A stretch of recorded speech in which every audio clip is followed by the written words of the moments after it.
नारे हैदरिया, नारे हैदरिया, नारे मौला, नारे मौला।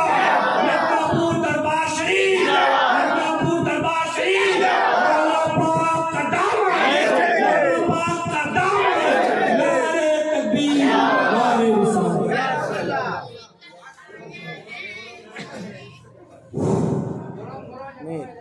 अस्सलामु अलैकुम व रहमतुल्लाहि तआला व बरकातुहू। नहमदुहु व नसल्ली अला रसूलिल करीम, अम्मा बाद। फ़अऊज़ु बिल्लाहि मिनश शैतानिर रजीम, बिस्मिल्लाहिर रहमानिर रहीम। या अय्युहल्लज़ीना आमनू इत्तक़ुल्लाह व कूनू मअस सादिक़ीन। सदक़ल्लाहुल मौलानाल अज़ीम व बल्लगना रसूलुहुन नबिyyul करीम। नहनु अला ज़ालिका लमिनश शाकिरीन व शाहिदीन। अल्हम्दुलिल्लाहि रब्बिल आलमीन। व शुक्रुन अल्लाहुम्मा सल्लि अला सय्यिदिना मौलाना नबिyyina व शफ़ीना मुहम्मदिन व अला आलिहि व अस्हाबिहि व बारिक वसल्लम व अला सय्यिदिना ग़ौसिल आज़म व अला वलिदिही सय्यिदिना मुर्शिदिल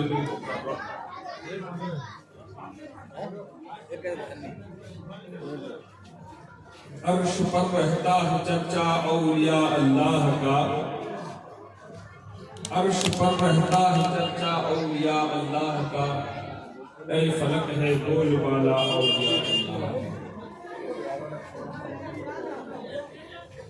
मेरे आका मेरे मौला सैयदी मुर्शिद अली, दिल शिकस्ता मैं हूँ आया सैयदी मुर्शिद अली। तुम फनाए ज़ात महमदी बकाए ज़ात हक, तुम फनाए ज़ात महमदी बकाए ज़ात हक। मुद्दआ पूरा हो मेरा सैयदी मुर्शिद अली। मुआज़ सामीन किराम, আমার ভাইজান বাবু অনেক কিছুই বললেন মৌলা পাক সম্পর্কে। দেখেন মৌলা পাকের হাকিকত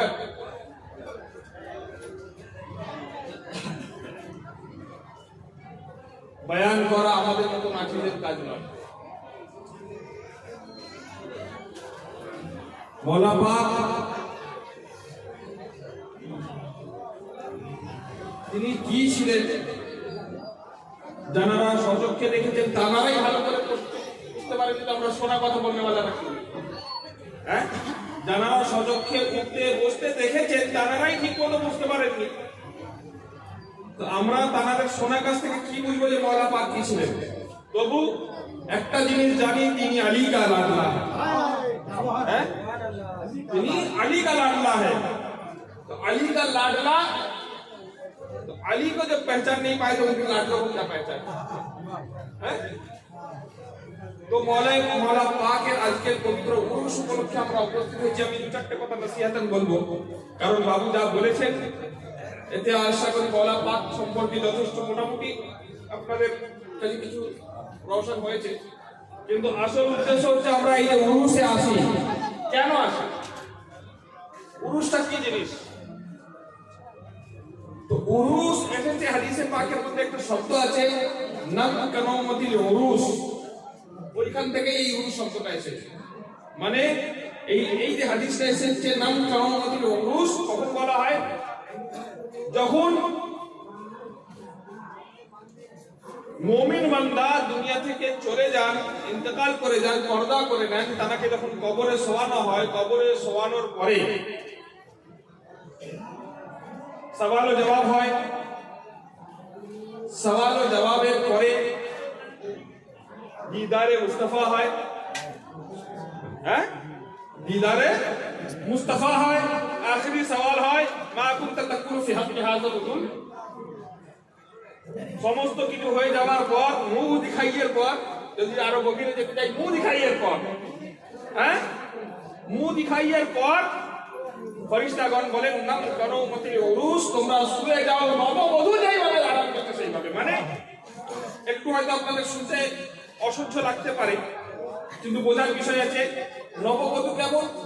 বাসরের রাত্রে স্বামী এবং স্ত্রী যখন একসঙ্গে থাকে, সেই সময় স্ত্রীর চেহারা দেখে স্বামী উৎফুল্ল ভাবন করে, খুশি হয়, হ্যাঁ, যে আমি তাকে পেয়েছি, সাতপালা চেহারা, সুন্দর চেহারা, ইনি আজ থেকে আমার চিরদিনের সাথী হবে। স্ত্রী মনে করে ইনি হচ্ছেন আমার স্বামী, ইনি হচ্ছেন আমার অভিভাবক, ইনি আমার সবকিছু। তারপর তাদের মিলন হয় এবং সেই পরে যখন আনন্দের একটা সৃষ্টি হয় এবং মনের মধ্যে একটা শান্তি এসে যায়, সেই শান্তির পরে যে ঘুমটা হয়, সেই ঘুমটা হচ্ছে সব থেকে সুন্দর ঘুম। বাসর রাত্রের যে ঘুম, সেটা হচ্ছে সব থেকে সুন্দর নিশ্চিন্তের ঘুম। ওই দিনে কোনো চিন্তা, কোনো দুশ্চিন্তা স্বামী স্ত্রীর থাকে না। ওই জন্য আউলিয়ায়ে কামিলিন ও বুজুর্গানে দ্বীন ও মুমিনিনদেরকে বলা হচ্ছে যে এই যে সওয়াল জবাব হলো, সওয়াল জবাবে হওয়ার পরে মাহশরের দুলা তোমার কবরে হাজির হলো। তুমি আজকে সেই দুলহান সেজেছো, সেই দুলহান সাজার পরে মাহশরের দুলা হুজুর পাকের তাশরিফ আওয়ারের পর, তানার দিদারের পর, তানার সাক্ষাতের পর তোমার অন্তর আজকে যখন শান্তিতে ভরে গিয়েছে, শান্তিতে ভরে যখন গিয়েছে, তুমি কি করো? এবার সেই নববধূর মতো শান্তিতে এবার আরাম করো, আর কিয়ামত পর্যন্ত তোমাকে কেউ ডিস্টার্ব করবে না। এই তো গেল মুমিন বান্দাদের অবস্থা, যে মুমিনদেরকে উরুসের মতো নববধূদের মতো ইয়ে করা হবে। যারা আল্লাহ ওয়ালা মুমিন বান্দা শুধু নয়, মুমিন ঘর, যারা মুমিন বান্দা শুধু নয়, মুমিন তৈরি করনে वाला, হ্যাঁ, আমাদের ঈমান হিফাজত করনে वाला, আমাদের ঈমান দিখানে वाला। মওলা পাকের আসল নাম হচ্ছে আলী আব্দুল কাদের শামসুল কাদরি, কিন্তু তার একটি নাম হচ্ছে কি মুর্শিদ আলী, यानी जो अली की तरफ रास्ता दिखाए, जो अली की तरफ रास्ता दिखाए, तो जिसने दिखाया रास्ता वो है मुर्शिद। তো যিনি আমাদেরকে ঈমান দেখিয়েছেন নাকি না, তো যিনি মুমিন তার যদি উরুস হয়, তাহলে যিনি মুমিন বানানে वाला তার তো অবশ্যই উরুস হবে। উরুস তারা তো আজকে সেই রাত, যেই রাতে তিনি তার মাহবুবে হাকিকির সঙ্গে মিলিত হয়েছেন। তো উরুসের আরেকটা প্রেক্ষাপট হচ্ছে যে উরুস মানে এক ধরনের বিবাহ। তো বিবাহে তো শুধু স্বামী স্ত্রী তো থাকে না, কারা থাকে? বরযাত্রীরা থাকে, হ্যাঁ, বরযাত্রীরা থাকে। আর যখন বরযাত্রীরা থাকে, তো বরযাত্রীদের নাকরা কিন্তু একটু বেশি হয় ভাই, বরযাত্রীদের নাকরা বেশি হয়। কি বেশি হয়? বরযাত্রীদের আমার বাবু হচ্ছে তুফানম্যান এক্সপ্রেস, আর আমি একজন টিচার মানুষ বাবা, তাই বুঝিয়ে বলতে পছন্দ করি, তাই আপনাদেরকে ধীরে বোঝাচ্ছি। বুঝে যদি ঠিক আছে ইনশাআল্লাহ ভালো লাগবে এবং আপনাদের আশীর্বাদ মজবুত হবে। বাবু তুফানম্যান, আমি আস্তে আস্তে ঠান্ডাভাবে আপনাদেরকে বোঝাবো। তো এবার দর্শক আল্লাহুম্মা সাল্লি আলা সাইয়্যিদিনা মাওলানা তো বরযাত্রী যারা হয় তাদের একটু নাখরা বেশি হয়। প্রথমত আমাদের এখানে যেটা রেওয়াজ আছে যে দহেজ নেওয়া, তো দহেজ তো শরীয়তে জায়েজ না, কিন্তু তারপরেও যখন বরযাত্রী হয় তাদের সঙ্গে স্পেশাল ট্রিটমেন্ট করা হয়। আপনার সাধারণ দাওয়াত, গ্রামের মানুষদেরকে যখন দাওয়াত করা হয় তাদের বসার জায়গা আলাদা থাকে, আর যারা বরযাত্রী হয় তাদের বসার জায়গা আলাদা থাকে। সাধারণ মানুষদের যা খাবার আইটেম থাকে, বরযাত্রীদের থেকে তাদের খাবার আইটেম একটু ভালো থাকে। তার সাথে সাথে বরযাত্রীদেরকে জিজ্ঞাসা করায় আর কিছু লাগবে, আর কিছু লাগবে, আর কিছু লাগবে। বরযাত্রীরা একটু ত্রুটি হলে কিন্তু সেই দিন ধ্যান দেখায়, আমাদের ত্রুটি হয়ে গেল, আমাদের এই দাবি পূরণ করতে হবে, আমাদের এই দাবি পূরণ করতে হবে। তো আমি ছোট করে একটা কথা বলতে চাই, আজকের এই উরুসে মওলা পাকের তরফ থেকে আমরা বরযাত্রী হয়ে রয়েছি। আজকের দিনে আমরা আল্লাহর দরবারে আরজি করব, আল্লাহ আমরা বরযাত্রী হিসেবে আল্লাহ আজকের বলবে যে তোমরা কি চাও, চেয়ে নাও, আমি মুর্শিদ আলীর ওসিলায় তোমাদেরকে দিয়ে দেব।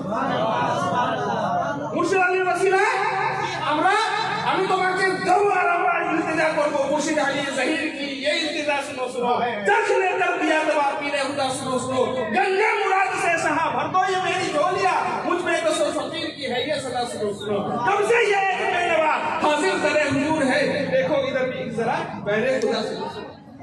হ্যাঁ, কারণ আমরা আজকে উরুসে এসেছি, বরযাত্রী হয়ে এসেছি। অন্যদিকে তো আল্লাহর কাছে অনেক চাইছি, অনেক গিড়গিড়াচ্ছি।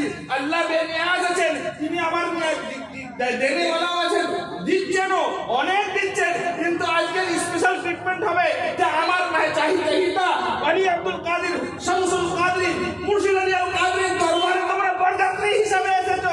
আজকের তারা উরুসে তোমরা উপস্থিত হইতো, সেই খুশিতে আমিও রয়েছি। কারণ বর যখন খুশিতে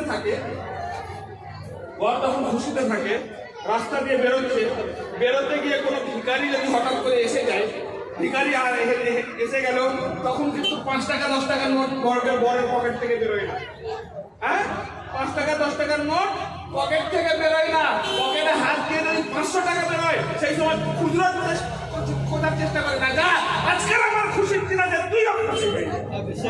হ্যাঁ, আজকের আমার খুশির দিন আছে, তুইও খুশি হয়ে যা। তো আজকের দিনে যখন আমরা আল্লাহর দরবারে ইয়ে করবো, আল্লাহ নিজের কানসকে খুলে দেবেন, খাজানাকে খুলে দেবেন, তখন যেটাই সামনে আসবে সেটাই আমাদের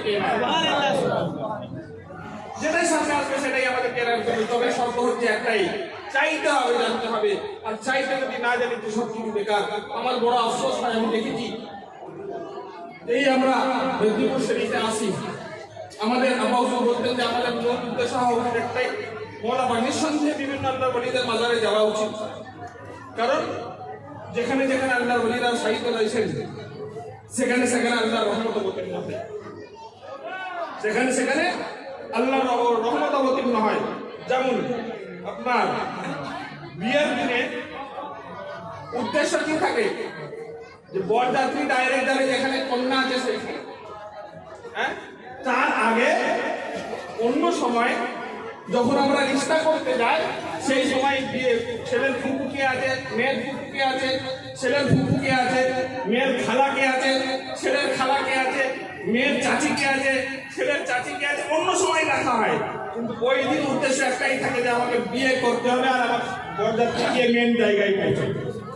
ঠিক সেই রকম ভাবে যখন মেদিনীপুরে আমরা আসছি, অন্য সময় যখন আসছেন তখন আসেন, ভালো কথা, আপনার আসছেন, আপনি অন্যান্য আউলিয়া কেরামদের দরবারে যাচ্ছেন, যান, কিন্তু বিয়ের দিন আপনার উদ্দেশ্য একটাই রাখে যেভাবে, সেইভাবে পুরুষের দিন উদ্দেশ্য একটাই রাখতে হবে যে আমরা মওলা পাক।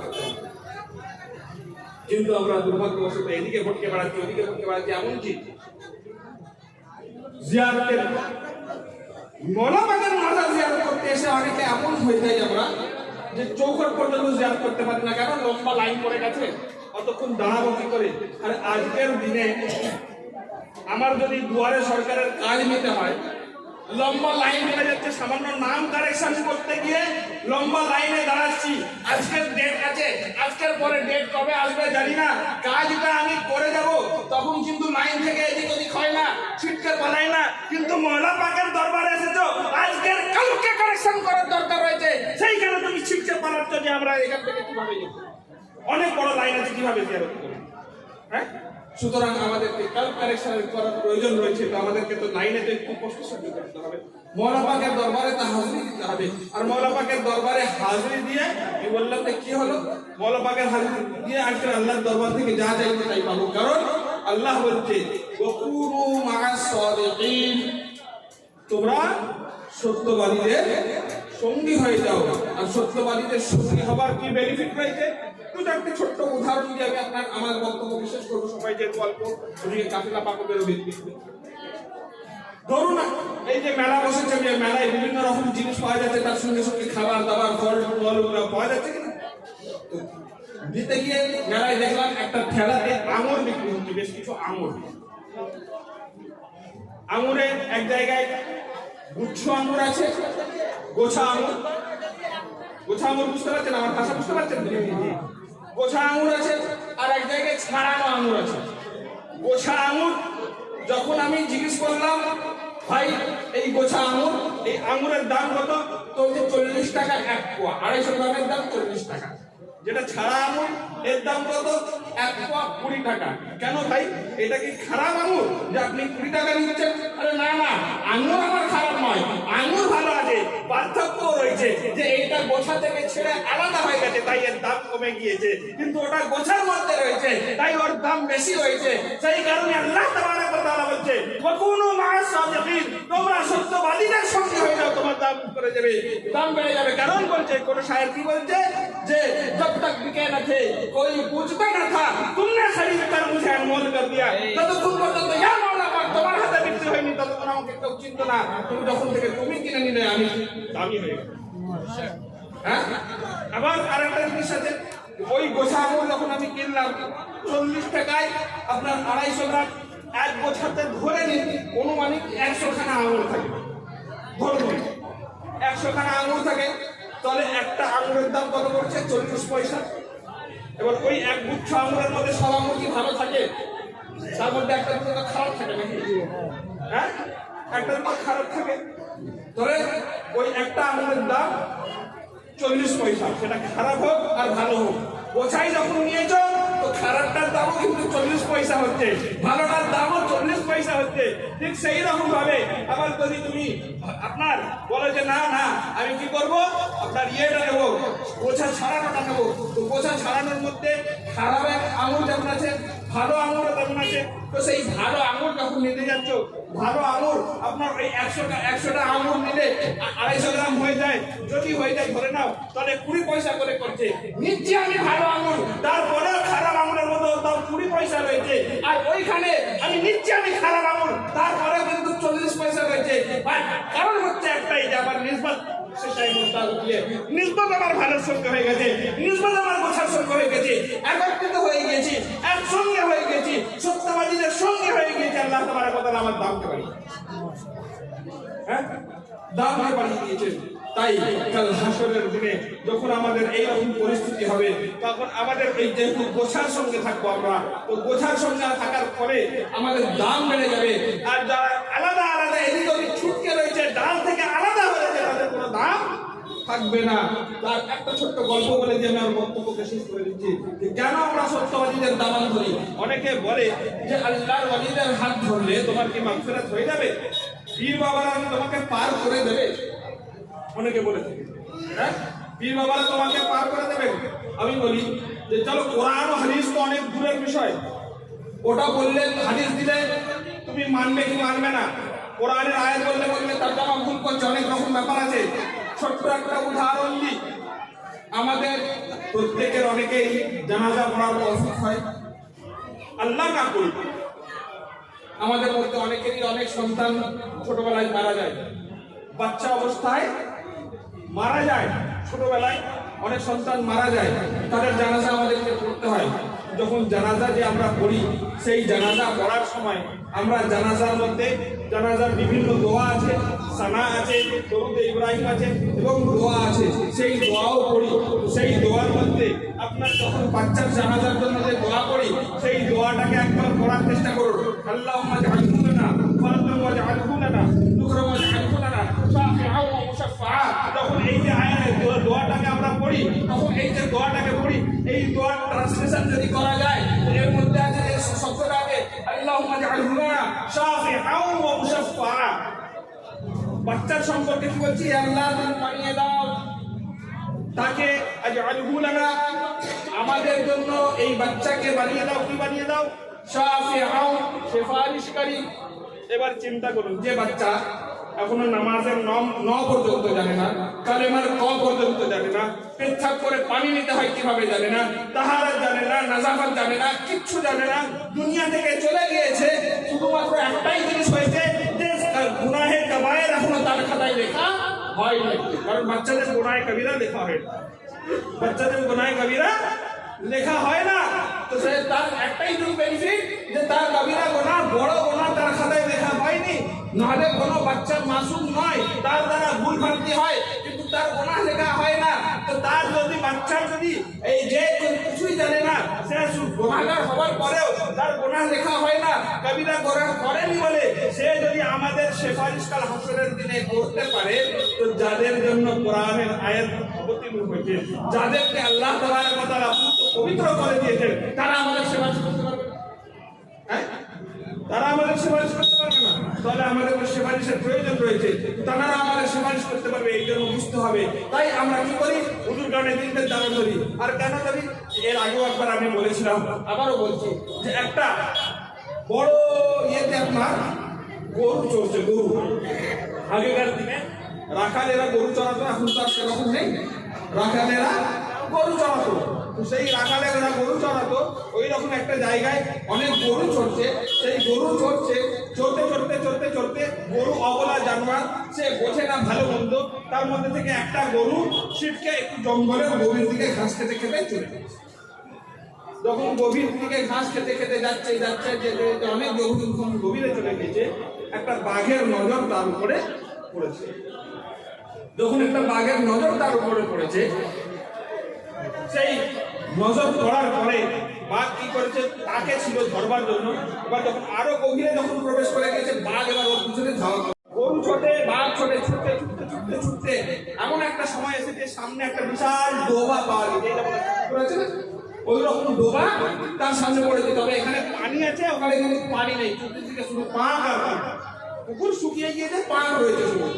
গরু বেচারা জাগের ভয় কি করছে, হুড়মুড়িয়ে পাঁকের মধ্যে নেমে গেছে। এবার যখন পাঁকের মধ্যে হুড়মুড়িয়ে নেমে গেছে, বাঘও আর কোনো কিছু চিন্তা না করে সোজা মেরেছেন চালান একলা পাঁকে। যেই পাঁকে পড়েছে, ওই গরুও পাঁকে আটকে গেছে আর বাঘও পাঁকে আটকে গেছে।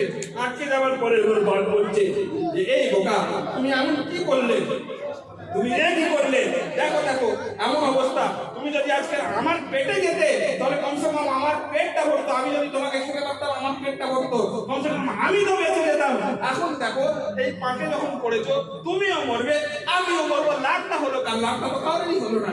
তখন গরু মুচকি মুচকি হাসছে, আরে তুমি চিন্তা করতে কেন, আমার তো কোনো টেনশন নেই। তোমার টেনশন নেই? কেন টেনশন নেই? বলে তোমার কি কোনো রাখাল আছে? বাঘকে গরু জিজ্ঞাসা করতে, তোমার কি কোনো রাখাল আছে? বলে আমার আবার রাখাল কিসে? আমি তো বনের রাজা, আমার কোনো রাখালের প্রয়োজন পড়ে না, আমার কোনো পথ দেখানেওয়ালার প্রয়োজন পড়ে না, আমাকে ঘরে হাঁকিয়ে নিয়ে যাওয়ার প্রয়োজন পড়ে না। আমি যেখানে যেমন ইচ্ছা ঘুরে বেড়াতে পারি, যা ইচ্ছা খেতে পারি, যা ইচ্ছা করতে পারি। আমি বনের রাজা, আমার কোনো কিছুর প্রয়োজন পড়ে না। সেই সব গরু বলছে, এইখানেই তো তুমি হেরে গেলে, এইখানেই তো তুমি মাঠ খেয়ে গেলে। আমার যিনি রাখাল আছে, তখন গরুদেরকে খুঁজবেন, গুনতে গুনতে দেখবেন তার ইয়ের মধ্যে একটা গরু কম আছে, তখন সে আমাকে খুঁজতে বেরোবে। যখন খুঁজতে বেরোবে, সে কিন্তু জানে যে এটা জঙ্গল আছে, জঙ্গল মানে এখানে বাঘ রয়েছে। সে একা আসবে না, সঙ্গে হাতে লাঠি নিয়ে আসবে, সঙ্গে আরো চারজন সঙ্গীকে নিয়ে আসবে। আসার পর যখন আমাকে এখানে পাবে, আমাকে তো ট্রেনে তুলে নেবে, তোমাকে এইখানে মেরে পুঁতে তুলে দিয়ে যাবে।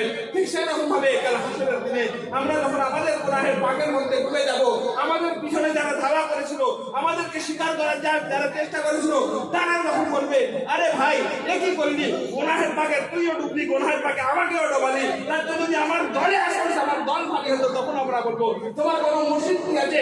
ওরা বলবে মুর্শিদের কি দরকার ছিল, আমরা তো ডাইরেক্ট আল্লাহওয়ালা আছি, আমাদের ডাইরেক্ট আল্লাহর সঙ্গে কিছু ইয়ে দরকার, আমাদের কোনো মুর্শিদের প্রয়োজন হয় না, আমাদের কোনো পাল্লাওয়ালার প্রয়োজন হয় না। তখন বলবো এখানেই তো আমরা ইয়ে যাবে।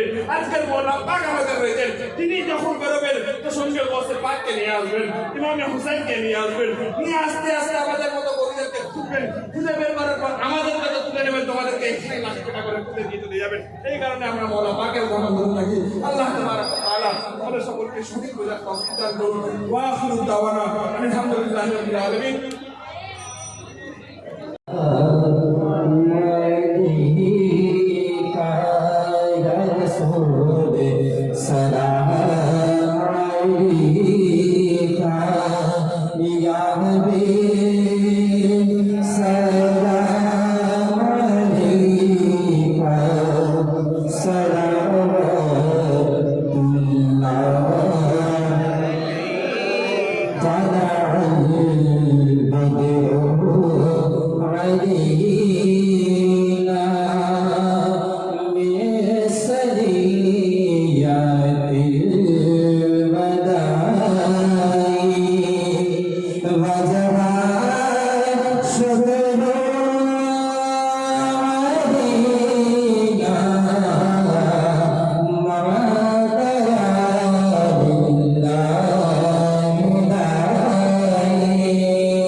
ফাতিহা খানি হয়েছে নামে মতবাদ করা হয়েছে বায়াত বর্ণনা করা হয়েছে ক্ষমা করে দিতে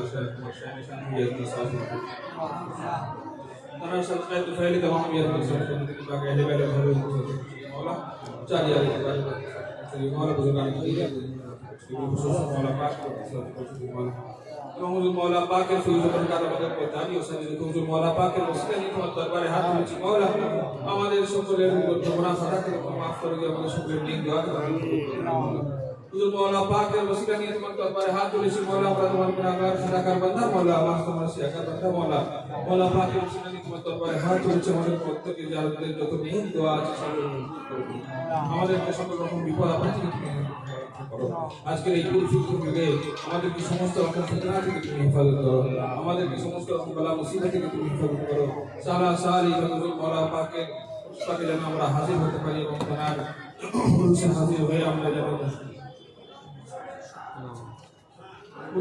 হুজুর মওলা পাকের পাকে যেন হাজির হয়ে থাকতে পারি সেই তৌফিক দান করতে করো মওলা এবং যারা যারা কোরআন পাক হুজুর মওলা পাকের তেলাওয়াত করেছে মওলা পড়াশোনার মধ্যে যতটুকু সওয়াব হয় তোমার শায়ন শান অনুযায়ী করো হুজুর পাক সাল্লাল্লাহু আলাইহি ওয়াসাল্লাম বারগাহ নাম সাথে ইবাদত পাকের বারগাহ নাম সাথে ওলিয়া কামলিনের বারগাহ নাম সাথে মওলা পাকের বারগাহ মওলা এবং এই পড়াশোনার বরকতে মওলা হুজুর মওলা পাকের সাথে ফায়দা তাদের থেকে নেক দোয়া করে আমাদের সকলের গুনাহ খাতাকে মাফ করে দাও এই সকল বিষয়ে চলার তৌফিক দান আমরা তোমার গুনাহগার সাদাকার বান্দা মওলা হুজুর মওলা পাকের দামান ধরে রয়েছে মওলা আমাদের সেই দামানের বাস্তানি তোমার দরবারে হাত তুলেছি আমাদের প্রত্যেককে নিয়ে দোয়া কবুল করো মওলা আমাদের মধ্যে অনেক অসুস্থ রয়েছে তাদেরকে সুস্থতা দান করো আমাদের অনেক বাচ্চারা অসুস্থ রয়েছে আমাদের প্রত্যেকের যত নেই দোয়া নিয়ে জানি আজকে রাতে তোমার महबूब बंदर दरबार हासिल হয়েছে এবং তারা যারা জিয়ারত করবে তাদের দোয়া তুমি আজকে কবুল করে নিও আল্লাহ তাআলা ওসিলায় আমাদের দোয়া কবুল করে আল্লাহ আমাদের সিরাত মুস্তাকিম চলো তৌফিক দান করো সাল্লাল্লাহু তাআলা আলা সাইয়্যিদি উমুরি আরশিহি ওয়া আলা আলিহি ওয়া আসহাবিহি ওয়া বাইতি আউলিয়াইহি খুশুসান আলা ওয়াসলাম